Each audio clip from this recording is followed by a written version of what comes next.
When Microsoft announced that it had acquired ZeniMax Media for $7.5 billion, owning companies like Bethesda, Arcane Studios, and so on in the process, we attempted to make sense of the timed exclusivity deal for Deathloop and Ghostwire Tokyo. Sony announced that both titles would be timed exclusive for the PS5, with the former at least being exclusive for 1 year. That money is still presumably with Bethesda, but the company is now owned by Microsoft, with the latter benefiting from sales for both games. It's a rigmarole, but only the beginning of a labyrinth of questions that will continue for months. Bethesda's Pete Hines has clarified that the company will still publish its own games. Todd Howard talked about the trajectory of Microsoft and Bethesda, the partnership that both have shared over decades, from Morrowind coming to Xbox and Oblivion coming to Xbox 360, to Fallout 4 having support mods on the Xbox One, and everyone sharing the belief that expanding the reach of gaming was fundamental, whether it was on PC, console, your phone, or the cloud. Let's get the obvious stuff out of the way. This opens up the Elder Scrolls 6 to being on Xbox Game Pass at launch. Starfield has already been confirmed, increasing the service's value immensely. In fact, this significantly augments other areas where Microsoft may have been lacking.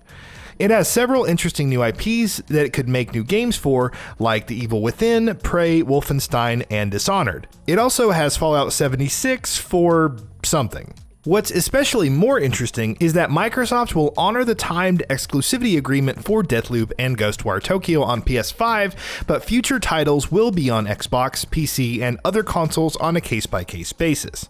This means that it could pull an Uno reverse card and have timed exclusivity for Bethesda's titles on Xbox Series X and S. It could also have special benefits only available to Xbox or Game Pass players, which it's already doing with games like Phantasy Star Online 2. If the company were really serious, it could make the Elder Scrolls 6 and Starfield exclusive to the Xbox Series consoles and PC, end of story.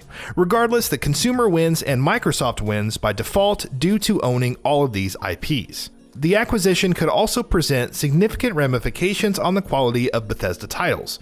We may see more extensive bug testing and delays to ensure maximum polish. We could see multi-platform games running better on Xbox Series consoles purely on the basis of the developers having access to more resources to optimize their games better. There may even be instances where certain games receive unforeseen improvements, like In Exile's Wasteland 3 having full voice acting thanks to Microsoft support. The modding scene could also be significantly impacted. Given how popular mods are with Fallout communities, we could see Xbox becoming the prime destination for console mods. What impact mods will face with these games being available on Windows Store or requiring Xbox Live login even on Steam remains to be seen. Of course, there is a somber way to look at all of this as well. Bethesda was one of the biggest publishers in the gaming industry. With this acquisition, the industry as a whole is becoming more consolidated, which means that sooner or later, developers will have to look into throwing in their lot with one big company or another. And while certain Bethesda titles being exclusive to Xbox is a huge win for Microsoft, it could also hurt PlayStation fans in the process. Not that Sony wasn't doing its best to stick it to Xbox for the past several months, especially if rumors about the publisher negotiating for timed exclusivity with Starfield on PS5 are correct. Microsoft is essentially evening the score, but PS5 consumers may suffer as a result. Then again, despite all these cutthroat business deals being made, it's not like both companies won't benefit. Microsoft could make Starfield available on the PS5 at the same time as Xbox Series X and S and PC. While it has to pay console licenses fees to Sony, it benefits from the revenue of selling more units. Both companies win, but Microsoft could potentially draw more players over to its brand. Would you really like to pay $70 for the Elder Scrolls 6? It may ask you after you complete Starfield. Why not pick up an Xbox Series S and Game Pass and enjoy it for cheaper? There are a bunch of other games to enjoy as well. It's also worth noting that we likely won't see the true impact of this deal for years to come, much like with Microsoft's other studio acquisitions. The Elder Scrolls 6 and Starfield are still years off, and the former more than the latter. Deathloop and Ghostwire Tokyo will be PS5 console exclusive until 2022 at least. It's the future that Microsoft is looking at. The company is preparing for a marathon and not just a short sprint, aiming to increase engagement over the long run instead of selling as many consoles as possible in the opening few months. Granted, this takes time, but for better or worse, Microsoft has indeed taken steps to widen its first-party portfolio with must-play games from high-profile studios.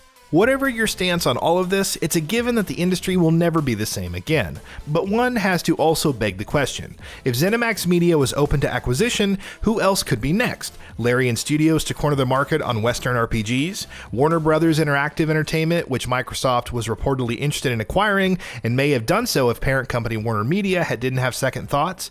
Electronic Arts, which has already had a great reputation with the company for years and has recently confirmed that EA Play would be included with Game Pass. How will Sony respond?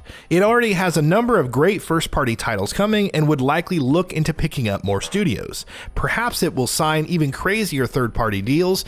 That is, when Japanese developers aren't already flocking to get their games on the console. You have to believe that Microsoft is anticipating all of this and will make its own moves in response. It's an interesting back and forth exchange with neither letting up, perhaps leading to the most memorable console generation yet, and the industry as a whole evolving. The possibilities and their consequences are endless, and we can't wait to see what happens next. And that wraps it up. If you like what we are doing, please consider subscribing to our channel, and don't forget to switch on the bell notification icon. That way you will never miss out on any of our videos.